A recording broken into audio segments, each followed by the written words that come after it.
독립정신 30. 서양 세력이 동으로 뻗어오다. 아라사의 세력이 서양으로 뻗어가지 못한 것은 다른 이유가 없고 다만 서양 각국이 모두 아라사의 욕심을 깨달아서 아라사가 가는 곳마다 조심하고 방비하여 그들의 계책에 빠지지 않고 한마음으로 협력하여 막아냈기 때문이다. 만약 동양 각국도 진작 그런 형평을 깨닫고 서로 방비하였더라면 아라사가 감히 다른 욕심을 부리지 못하였을 터인데 한, 정, 양국은 전혀 모르고 앉아서 점점 뻗어들어오는 화근을 방비하지 아니하였기에 그 형세가 심히 위태하게 된 것이다. 만일 아라사가 천국을 향하여 호령만 크게 해도 천국은 곧 두려워서 대안은 본래 우리 것이 아니니 아낄 것이 없다고 하면서 지 것처럼 아라사에게 허락하고는 저만 화를 면하려고 할 것이다. 대안은 대안대로 헤아리기를 기왕에 남의 속국되기는 일반이니 아라사에 속하는 것이 과히 원통하다 할 것도 없거니와 설령 원통하더라도 천국의 세력도 우리가 거절하지 못하였는데 하물며 천국이 대적하지 못하는 아라사에게 감히 어찌 하겠는가 하면서 우리가 아라사의 입에 들어가는 것을 영원히 면하지 못할 것이 만일 대안이 아라사의 입에 들어간다면 일본은 스스로 외로워져서 또한 홀로 부지하기를 바라지 못할 것이라고 하였다. 일본이 홀로 이러한 형편을 살펴보고 밤낮으로 백성을 교육하여 이러한 뜻을 알게 하고 군사를 길러서 국력을 강하게 하고 한편으로는 한, 정, 양국을 깨워서 같이 방어하기를 힘쓰고자 했다. 그러자 서양 각국이 또한 이 뜻을 일본에 권고하며 대안과 통하여 깨닫도록 하였는데 이는 아라사 세력이 미치는 곳마다 상업과 전도 등 모든 공부하는데 이익에 크게 손해가 있기 때문이었다. 이때 법국 프랑스 천주교인들이 틈틈이 들어와서 전도함으로 우리나라에서는 그들을 붙잡는 대로 죽이기를 일삼았다.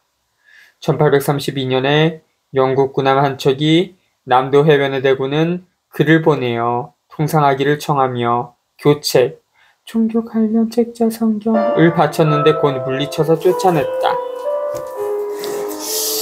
1832년 영국 군함 한 척이 황해도 몽금포에 와서 통상을 요청하는 청원서를 조선 조정에서 조정에 보냈다.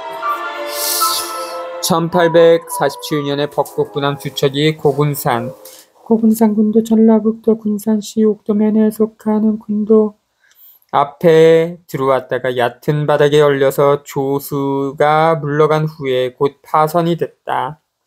법국인 600여 명이 섬으로 들어가 섬 주민들에 의해 구제되어 의복과 음식을 충분히 준비해주고 배를 내어 실어서 천국으로 보내려고 할 때 마침 영국 배가 가까이 지나가다가 그들을 실어서 갔는데 이때에는 조선정부와 백성들이 외국인을 극히 잘 대접했으나 외국인들이 다시 들어올까 염려하여 그를 천국에 보내어 법국 사람에게 사정을 설명하기를 지나간 해에 우리가 외국 사람한테서 글을 받아보니 그 글에서 말하기를 귀국에서 우리 선교사들을 무단히 죽였기에 그 이유를 물었더니 귀국의 법은 외국인을 국내에 들어오지 못하게 한다고 하였다. 그러나 만일 청인이 귀국에 들어간다면 귀국진이 보호하여 잘 대접하는데 어찌하여 청인은 그렇듯 잘 대접하면서 우리 백성에게만은 홀로 차별 대우하는가? 만일 우리 백성이 혹 인명을 살해하거나 법이나 도리를 지키지 아니하려고 하거나 혹 다른 죄를 범하였다면 우리가 아무 말도 못하겠지만 이 사람들은 실로 아무런 죄도 없는데 귀국이 사형에 처하였으니 이는 법국 정부에 대하여 크게 손해를 입히는 것이다 라고 하였다. 이에 대하여 우리나라에서는 이렇게 답장하였다. 우리는 이 편지에 대하여 삼가 답장하노라. 몇 해 전에 어떤 외국 사람이 붙잡혀서 옥에 갇혔는데 그가 언제 우리나라에 들어왔는지는 알 수 없으나 조선 옷을 입고 조선말을 하고 얼굴을 가리고 밤이면 다니고 낮이면 자고 다만 상종하는 사람이라고는 우리나라의 법을 지키지 아니하는 무리들이었다. 마침내 잡혀와서 심사받는 자리에서 성과 이름을 바로 되지 아니하고 어느 나라 사람이라고 말하지도 않았다. 그런데 지금 귀국에서는 이 사람들을 귀국의 백성이라고 말하는 것인지 그 뜻을 자세히 알기 어렵거니와 당초에 어느 나라 사람이라고 말하지 않았으니 돌려보내줄 수도 없었고, 설령 귀국 백성인 줄 알았다 하더라도 내 나라에 비밀이 들어오는 자를 불법대로 다스렸던 것인데 무엇이 잘못되었단 말인가? 하물며 언어와 이름과 복색을 바꾸고 내지에 비밀이 다닌 것은 분명히 다른 뜻이 있어서일 것이니 그런 사람을 어찌 파선당에 오는 사람과 같이 비교하겠는가? 만일 파선당에 오는 자가 있으면 힘껏 구제하여 돌려보내는 것이 본국의 법이므로 귀국 백성들도 표풍 하여 왔다면 청인이나 일본인과 다름없이 하였을 것이다. 그런데도 귀국에 대하여 우리가 크게 실수하였다고 하는 것은 실로 놀라운 말이다. 우리가 법국과 교석이 없었으므로 법국이 얼마나 멀리 있는 나라인지도 모르는데 무슨 손해를 입혔다고 하는가? 만약 귀국에 모르는 사람이 들어가서 불법한 일을 행한다면 짐짓 그저 두겠는가? 천국 사람이나 만주 사람이 이렇게 했더라도 우리는 또한 이와 같이 조치하였을 것이다. 그동안에 천국 사람이 변복하고 들어왔다가 잡혀 죽었으나 이것이 우리나라의 법인 줄 알기 때문에 천국 정부에서는 아무 말도 못하였는데 귀국 백성인 줄 알았더라도 법대로 시행한 것이 실수를 할 수 없는데 하물며 모르게 한 것이야. 더욱 무슨 말이 필요하겠는가? 귀국에서 보낸 편지가 법식에 합당하지 못하므로 우리가 회답할 의무는 없으나 이 일은 관찰사 한 사람이 조처할 바가 못되고, 그리고 우리는 천국의 속국이기 때문에 외국과 관계되는 모든 일에는 국경정부와 의논하여 조처하는 것이 우리의 직책이므로 이 사실을 숨기지 않고 바로 말하는 것이니 윗사람에게 이대로 보고하라고 하였다. 이 편지가 천국을 통하여 법국 정부에 전달되자 법국 정부에서 보고 의논하여 말하기를 죽음을 무릅쓰고 어두운 나라에 들어가서 교화를 전하는 선교하는 내 나라 백성을 어찌 돌아보지 아니하겠는가? 군사를 보내서라도 별도로 조약을 맺고 조선에 들어가는 교인들을 잘 보호하게 하는 것이 옳다고 하고는 막 군사를 보낼 준비를 하려고 하다가 마침내 법국 내에서 내란이 일어나 그 의론이 정지됐던 것이다. 대저 교인이라 하는 것은 각국의 법으로 극력 보호해주고 있다. 서양의 각국에서도 수천 년 동안 내려오면서 믿는 백성들을 잡아 죽이는 것을 큰 사업으로 삼아서 수천 명이 목숨을 잃은 후에야 비로소 그것이 참고하고 무리한 일인 줄을 깨닫고 헤아리기를, 교라고 하는 것은 각국의 정치와 풍속의 근원인데 저들이 각각 믿는 대로 받들고 또한 저들이 좋은 줄로 알고 믿는 것을 남과 같이 하자는 본래의 뜻은 지극한 인애의 마음에서 나오는 것인데 어찌 금하고 맞겠는가 하여 공법은 구체법을 정하여 특별히 보호하는데 이것이 곧 근대 계명세계가 크게 관심을 기울이고 있는 것이다.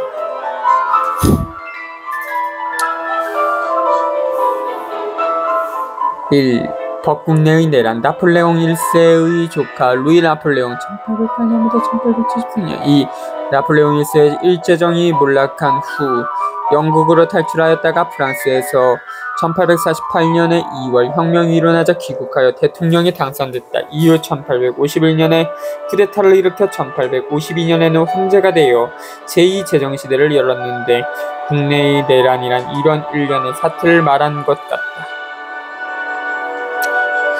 그런데 조선에서는 이러한 본래의 뜻을 모르고 혹 교를 전파하면 곧 나라가 없어지거나 백성이 다 임금도 없고 아비도 없이 금수같이 되는 줄로 알아서 외국인의 입국을 막는 것이 가장 엄한 국법으로 되었기 때문에 잔혹하고 무리한 일들이 종종 생겼던 것이다.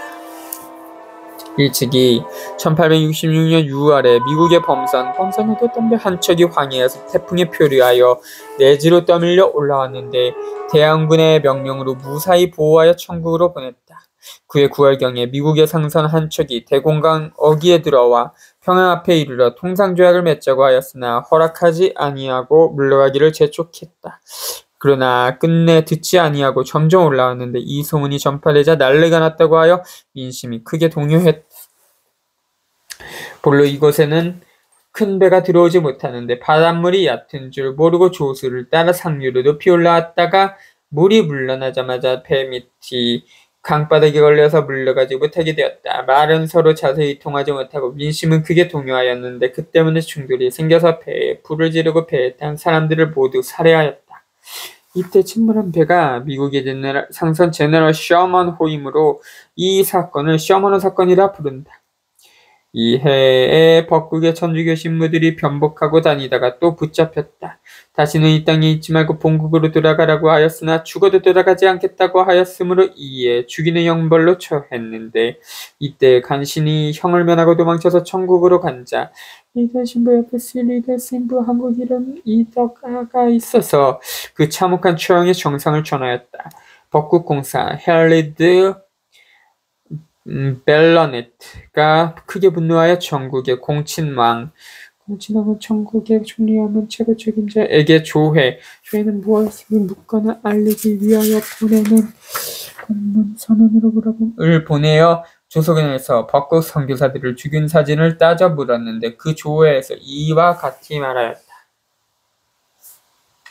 조회를 보내어 이 글은 원래 벅국 공사 벨로네, 헨리드 벨로네, 앙리드 벨로네 의해 불어로 작성된 외교문서인데 이승만은 그리피스, 윌리엄이 그리피스 1843년부터 1928년의 영문저서 코리아 The Hermit Nation 조선, 은둔의 나라에 실린 이 글의 영문 번역본을 보고 번역하여 옮겼을 것으로 추정된다. 이영희자 젊은 나라 이승만 정은 126쪽 이전에 귀국의 속국이었던 조선이 야만스러운 포악을 행하였다.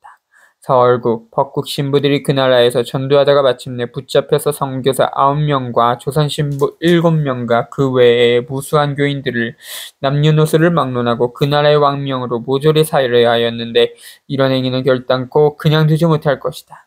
수일 후에 우리 군사가 그 나라에 들어가 쳐서 이길 터이니 우리 황제는 대통령 되기 전 원조저주께서 그 나라 임금 조선왕께 대하여 어떻게 하시든지 뜻대로 하실 것이다. 귀정부에서 본 공사에게 여러 번 설명하기를 귀국은 조선에 대하여 아무런 관여도 없다고 하였으며 조선에 가는 우리나라 교인을 보호해줄 핑표는 여행과 같은를 귀정부에 청구하였더니 또한 귀국은 조선과는 상관이 없다고 하면서 하여 주지 않았다. 본 공사가 지금 분명히 발표되는 바는 우리는 귀국이 조선에 대하여 아무 권리도 없는 줄로 안다는 것이다.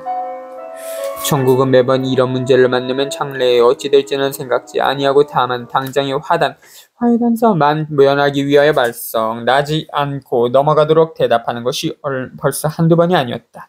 이때에도 이 조회를 보고 무슨 책망이나 있을까봐 두려워서 즉시 이렇게 대답하였다. 조선은 본래 강하고 사나움하여 항상 우리를 괴롭게 할 뿐이고 우리 속국은 아니므로 우리와는 상관이 없는 일이니 알아서 행하라. 그때 마침 우리나라 사신이 북경에 갔다가 돌아오려고 할 때 천국 정부에서 은밀히 이르기를 우리 천국의 세력으로도 서양 사람들을 마음대로 다루지 못하는데 하물며 작은 조선이 어찌 이런 일을 행하겠는가. 지금 벅국이 군사를 이렇게 쳐들어간다고 하니 알아서 조처하는 것이 좋겠다고 하였다. 사신이 이 말을 듣고 돌아와 우리 정부에 보고하고 겸하여 북경 법인에 돌입하여 대궐 아래 불을 지르고 억지로 통상조약을 맺은 사실을 자세히 말하니 조야의 난리 소문이 파다하게 퍼졌어 무수히 많은 사람들이 분분히 피난하여 산으로 들어갔고 한편으로 각처 바닷가에 포대를 쌓으며 싸울 준비를 하였다. 이때 벅국군함 2척, 사실은 7척이었음. 이 강화에 이르러 한 척은 먼저 한강 어귀에 들어와 물속을 측량하니 강화는 벌써 벅국 병사들에 의해 점령되었으므로 전국의 풍문이 요란하여 큰 난리가 난 듯하였다.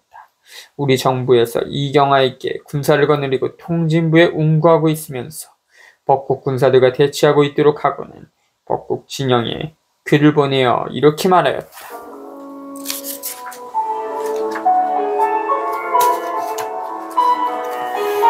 너희 선교사가 변복을 하고 이름을 고치고 수상한 행색으로 내지에 들어와 남의 나라 국법을 어겼기 때문에 사형에 처한 것은 당연한 일이었다. 그런데 어찌 군사로서 흔단을 만드느냐. 한다면 서로 사이가 벌어지게 되는 시천하당서. 그러자 벅국의 함장이 회답하여 말하였다. 우리 선교사를 이유 없이 죽인 것은 실로 불법한 일이다. 그 일을 주관한 대신 3명을 우리에게 내어주고 전권 대신을 보내어 통상과 선교 활동을 허용하는 조약을 맺자. 우리 정부에서는 다시 대답하지 않고 삼포스 상하부로 산에서 사냥을 하는 사람 5,000명을 뽑아서 보내서 일시에 쳐서 물리니 벚꽃 병사들이 무수히 상하여 부득이 물러갔는데 이것이 곧 병인 양요이다. 이때 미국 산선 제너럴 셔먼은 이 평양에서 침몰한 소식을 미국 정부에서 듣고 자기 백성들이 무고하게 피해를 당한 것을 그냥 두지 못하여 1871년 봄에 천국에 있는 미국 공사 로에게 명령하여 군함을 거느리고 조선에 가서 조약을 맺고 통상 문제와 조선에 오는 미국 선교사를 보호하는 문제를 의논하도록 하였다. 이에 군함 5척을 일본 장기는 나가사키에 모아 이에 5월 16일에 한국을 향해 떠나 30일에 한국 해변에 도착하여 정박해 있으면서 우리 정부에 글을 보내어 말하기를 긴급히 의논한 일이 있으니 관원을 파견하여 결정하자고 하였다.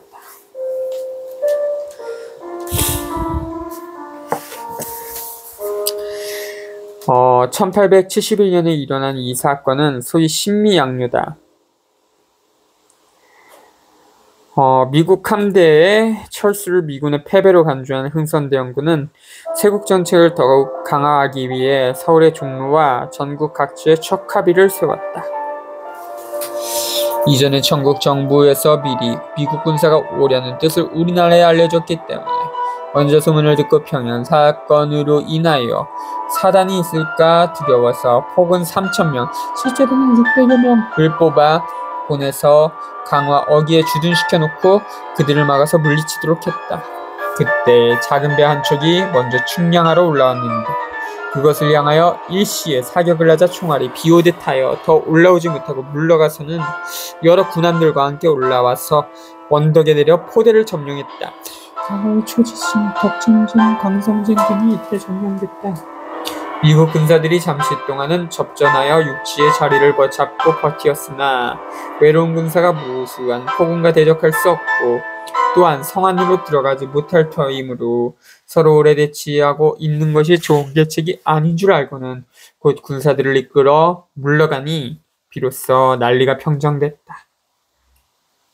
앞에서 기록한 것을 보면 서양 각국과 통하지 않으려고 여러 번 승강이를 벌이던 역사의 대강을 알 수 있을 것이다. 각국이 대한이란 나라가 있는 줄 알게 된 후로는 천국으로부터 여러 차례 군함을 파견하여 혹 호의로 권하기도 하고 혹 위력으로 핍박하기도 했으나 한 번도 뜻을 이루지 못하고 낭패하여 돌아갔으니 이때까지도 우리나라의 원기는 활력과 든든하였음을 짐작할 수 있다. 그리고 우리나라 정부에서 2차례나 승전한 후로 얼마나 의기양양하였을지 또한 짐작할 수 있을 것이다. 천국은 막지 못하여 부득이 허락하고 일본 또한 마지못해서 통상을 허약하였지만 우리나라는 홀로 방비하여 끝끝내 물리쳤으니 기운이 더욱 강성해져서 종로의 큰 길을 위해 비석을 세우고 비문을 새겨 넣으며 말하기를 이를 척파읍이라고 한다. 서양의 오랭키가 침범하니 싸우지 아니하면 화친해야 한다. 만일 화친한다면 이는 나라를 파는 것이니 만세 자손으로 영원히 경계하라. 병인년에 새겨서 신민년에 세우느라. 양이 침범 비전즉화 주화 매국 그 후로 천주교인을 살해하라는 명령이 더욱 엄해지고 외국인을 막아내려는 방침이 더욱 굳건하여 천지는 바뀌어도 외국인은 이 나라에 용납하지 못하며 서양의 종교 천주교는 전하지 못할 듯하였으나 지금 겨우 30여 년 동안에 외국인의 세력이 어떻게 퍼졌으며 천주교를 믿는 사람들이 얼마나 많아졌는지 각자 생각해 볼 일이다. 그림 조선 포군과 미군 수군이 전쟁하여 양국 군병들이 다소 사상한 후 잠시 상륙한 것. 그림 조선 수군과 미국 수군의 전투에서 죽은 조선 포군. 그림 미군에게 잡힌 조선 포군.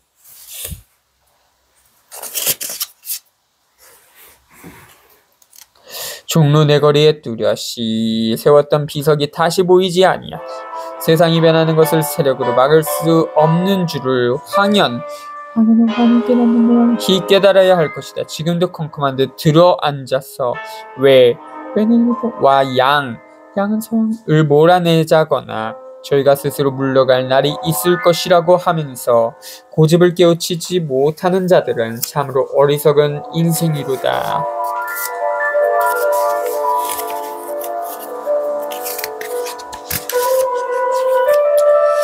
30일 일본이 조선과 통화려 하다. 이때 아라사 또한 사신을 보내어 원산에 이르러 우리 정부에게 통상조약을 맺자고 청하였지만 이 또한 듣지 않았다.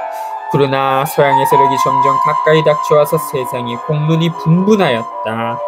일본도 사신을 보내어 동네에 이르러 통상조약 맺기를 청하면서 말했다. 지금 일본이 각국과 서로 통하여 세상 형편을 살펴보니 옛날처럼 혼자서 지낼 수 없으니 어쩔 수 없이 서로 통하여야 견딜 것이고, 서로 통하려면 정치와 분속을 전부 새롭게 번역하여 새 법을 본받기 전에는 나라도 유지하지 못할 줄을 깨달았다. 그래서 날마다 서양의 법을 본받기에 관민이 한마음이 되어 노력한 결과 점점 계명으로 나아가는 효험이 벌써 적지 않다. 귀국도 우리와 같이 타국계과의 왕래를 통하여 부강을 도모하는 것이 심히 옳다. 그리고는 동네 부윤은 지방관청인 부의 우두머리에게 부탁하여 그 글을 정부에 올렸더니 정부에서는 곧바로 물리치며 말했다.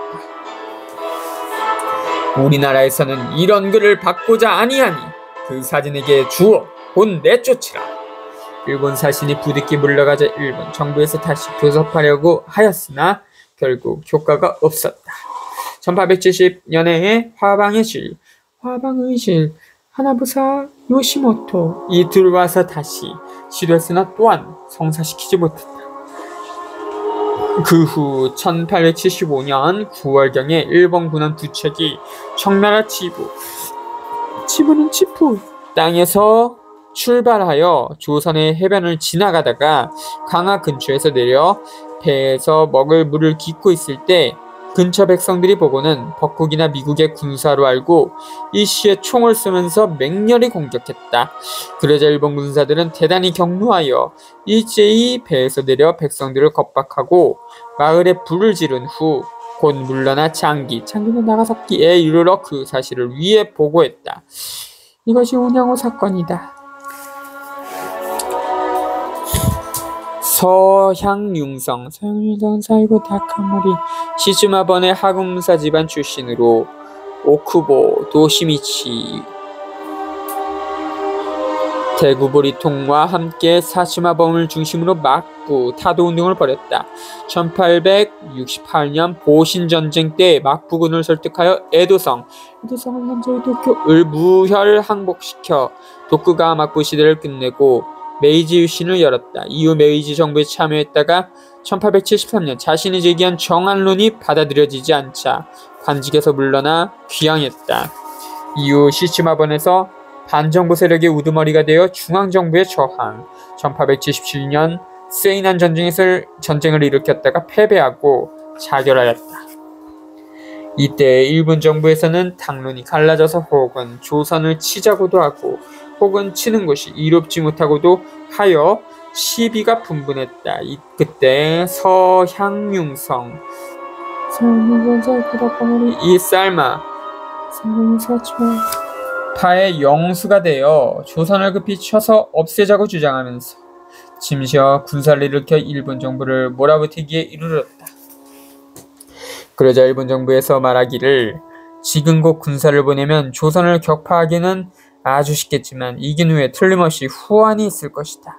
그 후환을 없애려면 지금 세력으로는 감당하지 못할 것이니 쳐서 이기는 것이 우리에게 이롭지 못하다. 우리는 지금부터 군사를 잘 길러 후일에 일할 힘이나 준비하면서 한편으로 조선을 호위로 권하여 다행히 들으면 부국강병할 도리로 동심 합력하여 서양의 영세를 막는 것이 참으로 모두에게 완전한 계책이다.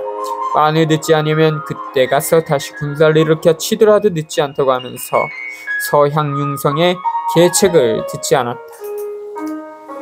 그러자 서양은 쌓이고 이 대병을 일으켜 정부를 몰아내고 자기 뜻대로 행하려고 하여 전후로 7달 동안 큰 전쟁이 벌어졌는데 1877년에 이 전쟁을 일본 역사에서는 세인의 전쟁이라 부른다. 이 일로 인하여 죽은 사람이 2만여 명이고 허비한 재정이 2천만 원가량이나 되었다. 결국 서양이 패하고 평화를 주장하던 편이 이겼어 조선의 큰 평화는 전쟁의 참화를 이르지 않게 되었으니 이는 진실로 양국에 대하여 다행한 일이다. 이때 우리나라 정부에서는 나라가 이런 위급한 형편에 처해 있었는 줄을 짐작한 이들이 혹 있었는지 모르지만 전국의 백성들은 아무것도 모르고 꿈속에서 지내고 있었다. 만일 그때 전쟁이 일어나게 되었더라면 임진왜란 이후 또 한 번의 큰 전쟁이 되었을 것이니 우리나라의 이해는 어떠하였을지 단정할 수 없지만 서양의 뜻은 망령되다고 할 수 있을 것이다. 4,5천년의 오랜 역사를 지닌 남의 나라를 이렇듯 무인지경같이 여기고 어찌 패하지 않을 것이라 확실히 장담하였단 말인가. 일본 정부에서 그의 주장을 따르지 아니한 것은 과연 장원한 계책으로 밝게 보았다고 할 수 있을 것이다. 어두운 이웃 나라를 극력 깨우쳐서 힘을 합쳐 보전하자고 한 것은 우리나라 시민들이 일본에 대하여 깊이 감사해야 할 것이다. 18